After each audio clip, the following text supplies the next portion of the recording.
Hi, welcome to Vani spells. ఆకాకరకాయ curry అండి, masala curry. ఇది గూడకాకరకాయ కూడా అంటారు. 2 monthsే దొరుకుతుంది, కానీ కాస్ట్లీ ఉంటాయి. అయినా కూడా ఫ్రై అయినా కర్రీ అయినా మసాలా కర్రీ అయినా చాలా టేస్ట్గా ఉంటాయి. వేడివేడి అన్నంలో వేసుకొని తింటానండి, సూపర్ టేస్ట్గా ఉంటుంది.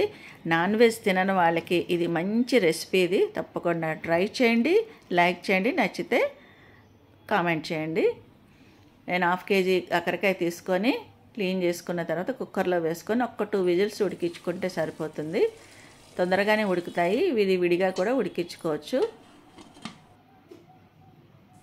ఈ లోపల 2 పచ్చిమిర్చి కట్ చేసుకుందాం. అలానే మీడియం సైజు ఉల్లిపాయలు 2 చిన్న ముక్కల కింద కట్ చేసేసుకొని, అల్లము ఎల్లిపాయ కూడా ఫ్రెష్గా దంచి పెట్టుకుంటే సూపర్గా ఉంటుందండి టేస్ట్.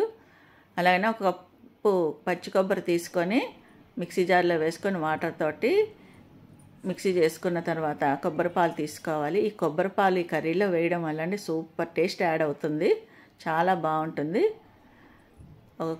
ఒక గ్లాసు పాలు వచ్చాయి, పక్కన పెట్టేసుకొని ఒక చిన్న మిక్సీ జార్లోకి 3 ఇలాచి, 3 లవంగాలు, 1 ఇంచు దాల్చిన చెక్క, 2 టీ స్పూన్లు ధనియాలు, 2 టీ స్పూన్లు జీలకర్ర వేసుకొని పొడి చేసి పెట్టుకోవాలి.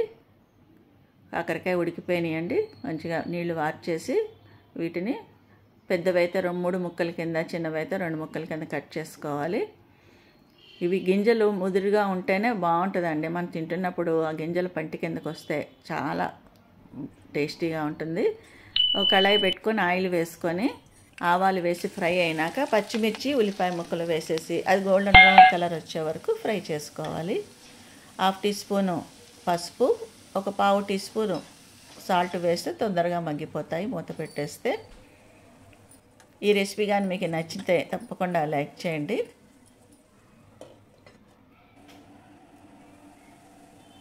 మగ్గిపోయినాయండి ఇప్పుడు ఉల్లిపాయ ముక్కలు. ఇప్పుడు ఇందులోకి 1 teaspoon salt, 1 tablespoon అల్లం వెల్లిపాయ పేస్టు ఫ్రెష్ దింది, 1 టేబుల్ స్పూన్ కారం, మనం పొడి చేసుకున్న ఈ గరం మసాలా కూడా వేసేసి మొత్తం ఒక 2 మినిట్స్ ఫ్రై చేసుకోవాలి.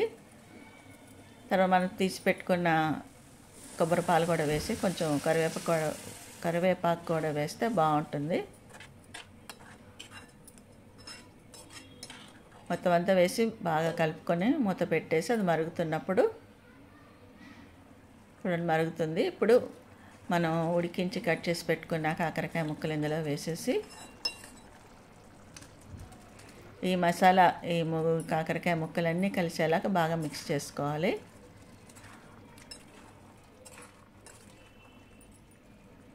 ఇంకొంచెం వాటర్ వేసుకుందాం, కొంచెం ముక్కలు ములిగే వరకు.